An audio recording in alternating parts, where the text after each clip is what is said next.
اسدالدین اویسی جی، بہت شکریہ سر. ارے میں آپ کے ذریعے سے حکومت سے اس بات کا مطالبہ کرتا ہوں سے اچھا وشے اٹھایا، اس کو کہ رسپانس قومی کیا انہوں نے. عربی ایسا اور نہیں کوئی اردو اس میں کی پالیسی. جامعہ آپ نے ملک بھی کے ٹھیک کہا، مختلف انہوں نے بھی ریاستوں میں قائم نہیں، کیا بالکل جائے. ٹھیک کہا. محترم چیئرمین صاحب، عربی اور اردو محض ایک زبان نہیں ہے، بلکہ یہ ہماری اس ملک ایک عظیم تہذیبی ورثہ بھی ہے. اور اقوام متحدہ کے 6 آفیشیل لینگویجز میں عربی کو مانا گیا، اور یہ ہمارے ایک سافٹ پاور کے لیے، ہماری ایک تہذیبی ڈپلومیسی میں ایک بہت بڑا رول ادا کرتا ہے عرب دنیا سے تعلقات کو فروغ دینے کے لیے. دوسری طرف چیئرمین صاحب، اردو ہمارے آج شیڈول میں 22 آفیشیل لینگویجز میں اس کو جگہ دی گئی ہے.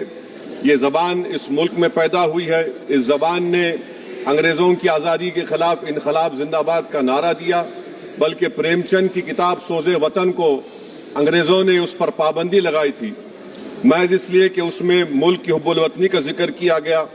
سر، آپ جانتے ہیں کہ اس ملک میں اردو بولنے والوں کی تعداد کم ہو رہی ہے. اسی لیے حکومت سے اس بات کا مطالبہ کرتا ہوں کہ عربی اور اردو تعلیم کے فروغ کے لیے ملک کے مختلف ریاستوں میں اچھے انفراسٹرکچر کے ساتھ ایک جامعہ کو قائم کیا جائے.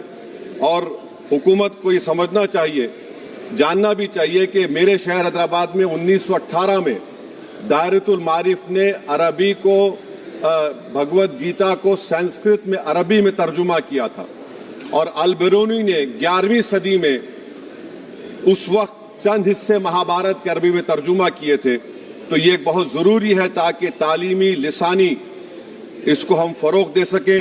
اور سر، میں اپنی بات کو ختم کرتا ہوں. آپ اردو شاعری کو جانتے ہیں کہ جوش نے اردو کے بارے میں شعر کہا تھا کہ ندی کا موڑ چشم شیریں کا زیر و بم، چادر شب نجوم کی شبنم کا رخت نم، موتی کی آب گل کی مہک، موتی کی آب گل کی مہک، ماہ نو کا خم، ان سب کے امتزاج سے پیدا ہوئی ہے تو، اور کتنے حسین افق سے ہویدا ہوئی ہے تو. لہجہ ملا ہے کہ نمک خوار ہوں تیرا، اور صحبت زبان میں ہے کہ بیمار ہوں تیرا.